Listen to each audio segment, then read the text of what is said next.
नमस्ते। डॉक्टर बाबासाहेब आंबेडकर मराठवाडा विश्वविद्यालय औरंगाबाद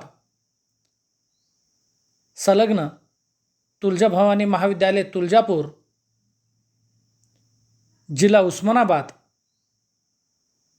मैं डॉक्टर मंत्री राम धनाड़े, हिंदी विभाग से। आज का हमारा विषय है डायरी, स्त्री घर। लेखिका रजनी गुप्त द्वारा रचित डायरी स्त्री घर गद्य के विविध आयाम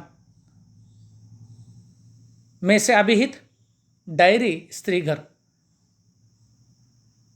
इस डायरी लेखन की लेखिका स्त्री घर, यह डायरी रजनी गुप्त द्वारा रचित। इस डायरी में अपने आए हुए अनुभव तथा जीवन में घटी घटनाओं के बारे में यहाँ बताया है। लेखिका रजनी गुप्त, इनका जन्म 2 अप्रैल 1963 को झांसी में हुआ। उन्होंने MA Hindi, MPhil, PhD, JNU यह शिक्षा दिल्ली में हासिल की। रजनी गुप्त एक राष्ट्रीयकृत बैंक में कार्यरत है। उनके लेखन साहित्य में एक नई सुबह का समावेश है। उनकी लगभग 2 दर्जन कहानियां एवं पुस्तक समीक्षाएं प्रकाशित हैं। कथाक्रम त्रैमासिक पत्रिका में उनका संपादकीय सहयोग है तथा 2002 में उनका कहीं कुछ और यह उपन्यास भी प्रकाशित है।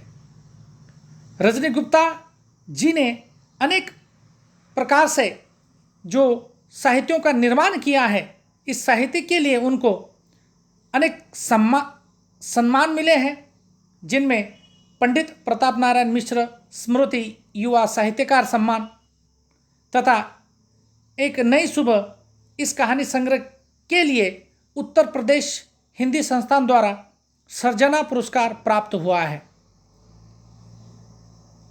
लेखिका रजनी गुप्त जी ने डायरी के कुछ चुनिंदा अंश अलग अलग दिनों द्वारा कथन किए गए हैं। इनमें स्त्रीवादी विचार प्रकट किए गए हैं। उन तमाम चीज़ों की चर्चा इसमें है जो स्त्री शोषण के लिए जिम्मेदार है, महिलाओं के लिए जिम्मेदार है। महिलाओं की पराधीनता तथा पुरुषी मानसिकता की स्त्री जाति के दुख दर्दों को लेखिका ने डायरी के कुछ अंशों में अभिहित किया है।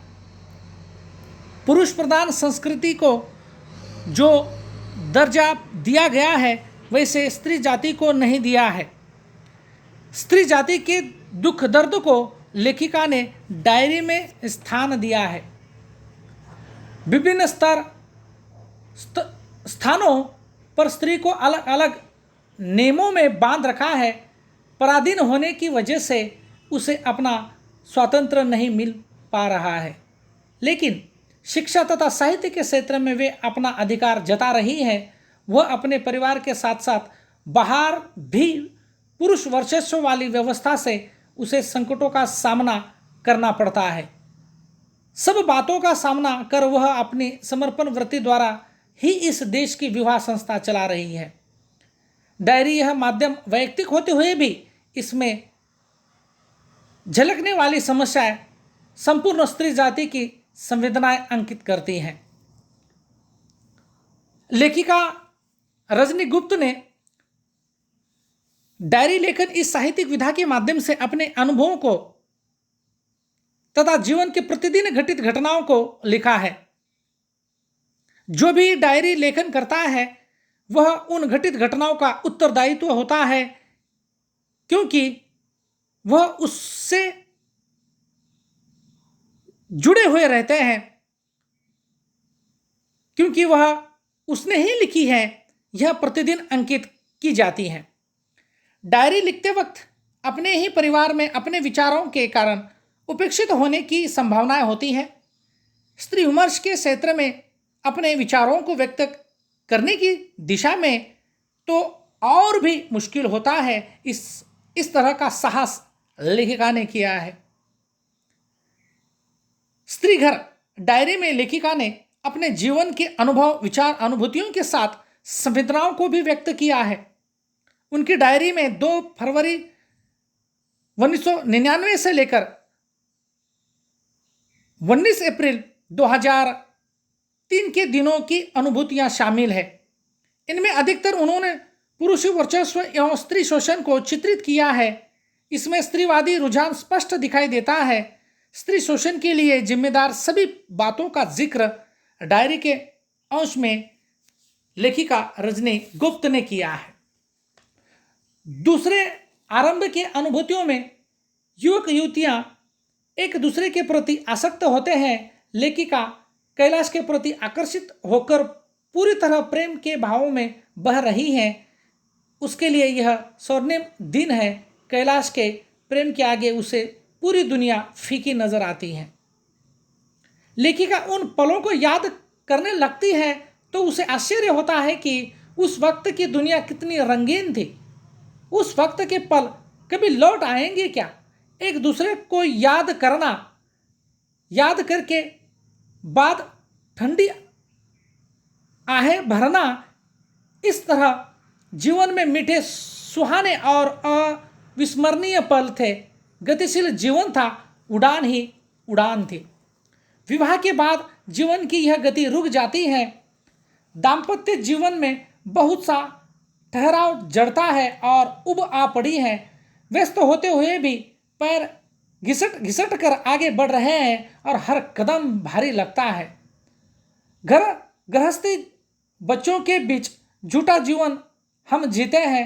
लेखिका के मतानुसार हम हमेशा दोहरे तिहरे मानदंडों को अपनाते हैं। अनेक पुरुष कई बार में दोहरी नीतियां अपनाते हैं। ऐसे वक्त लेखिका के सोच के अनुसार स्त्री होने की वजह से तमाम सारी विसंगतियां और विषमता में जीने की मजबूरी में सांस लेनी पड़ती हैं। कुछ समय बाद बच्चे भी एक बड़ा प्रश्न बन जाते हैं। चाहकर भी आगे बढ़ने के रास्ते बंद हो जाते हैं। सच्चाई यह है कि बाहर जाने के बाद बाहर की दुनिया का सामना करना पड़ता है। बाहर खतरा है, आटे दाल का भाव मालूम पड़ता है। सालों से स्त्री खतरनाक रास्ते पर चल रही है, फिर भी अपने बच्चों के बहाने, घर के बहाने जीती है। हिंदुस्तान में स्त्रियां ही विवाह संस्था को चला रही हैं। लेखिका ने अपने अनुभव द्वारा बात कही है कि समाज में पुरुष खुद को सम्राट समझता है और शासन में रहने वाली प्रजा स्त्री को सम्राट रूपी पुरुष को अवहेलना देने का हक नहीं है। घर में सिर्फ मेरा ही राज चलेगा। स्त्री को सोचने का कोई अधिकार नहीं है। वह प्रजा है तो सिर्फ खाना, पहनना, ओढ़ना, रहना, यही क्रियाएं वह करती रहे। उसने आंखें मूंद कर चुपचाप सम्राट की आज्ञा माननी चाहिए। बहुत बार ऐसा होता है कि स्त्री खुद को सुरक्षित करने के लिए पुरुष के हवाले हो जाती है। उस पर विश्वास कर वह आत्मनिर्भर होती है। इस वजह से उसे आजीवन पुरुष की मानसिक गुलामी में रहना पड़ता है। उसके जीवन की गति समाप्त हो जाती है। पुरुषों की दिशा में चलते हुए वह अपना आत्मसम्मान खो देती है। यह उसे बंधन कारक लगता है। लेखिका ने इस डायरी के अंशों में स्त्री जीवन की वेदना, समस्याएं, इनके साथ साथ गोवा और हवाई जहाज के सफर के अनुभवों को भी चित्रित किया है। गोवा का प्राकृतिक सौंदर्य लेखिका को बड़ा अच्छा लगा। आश्चर्य भी हुआ। इसे बनाने में विश्वकर्मा ने अपनी पूरी क्षमता शायद लगा दी हो। ऐसा लगता है लेखिका ने गोवा के समुद्र की अशांति को अनुभव किया। मनुष्य का जीवन भी अंतर्द्वंद्वों से भरा है, जैसे समुद्र की लहरें होती हैं। मनुष्य भी वैचारिक एवं भावनिक लहरों को अनुभव करता है। हवाई सफर के अनुभवों के बारे में बात करते हुए लेखिका कहती है कि मनुष्य भी हवाई जहाज की तरह ऊंची ऊंची उड़ान भरकर अपनी इच्छाओं को पूर्ण करने की कोशिश करता है। जैसे ही इंसान उड़ान भरता है तो धरती से कोई संबंध नहीं रहता, लेकिन धरती पर उतरकर उसे फिर से ठोस दुनिया, कठोर सच्चाई और खुरदरे एहसास जो पल पल में संजोए सपनों को खाक कर देते हैं। जमीन पर आते ही इंसान को स्थितिवाद का एहसास हो जाता है। ये घर मेरा है, यह एहसास पल भर के लिए बाधता है, थोड़ी देर के लिए सम्मोहन जगाता है, मगर थोड़ी देर बाद फिर से वह माया की दुनिया में फेर में पड़ जाते हैं। तेरे मेरे के दुष्चक्र में घूमते रहते हैं। ये पेड़, ये जंगल, ये खेत, जानवर, मकान, गलियां और स्त्री पुरुषों की दुनिया की कड़वी सच्चाई चीख कर रख देती हैं। अंतस को स्वार्थ, अहम मन्यता, वर्चस्ववाद और स्वामित्व को मद में चूर पुरुष वर्ग को कभी इतनी भी सुंदी नहीं रहती कि वे स्त्री के भीतर चल रही उटपटांग को बूझ सके। इस तरह लेखिका ने अपने डायरी के अंशों में अपनी अनुभूतियों की सच्चाइयां प्रस्तुत की हैं। संपूर्ण स्त्री जाति को सामने रखकर लेखिका ने इन अनुभूतियों को व्यक्त करने का प्रयास किया है। संपूर्ण स्त्री जाति को समस्याओं को उन्होंने उजागर किया है। इसमें सिर्फ एक जाति या समुदाय या वर्ग सीमित नहीं है, व्यक्तिगत होते हुए भी संपूर्ण स्त्री वर्ग की संवेदनाओं को वहन यह डायरी करती है। धन्यवाद।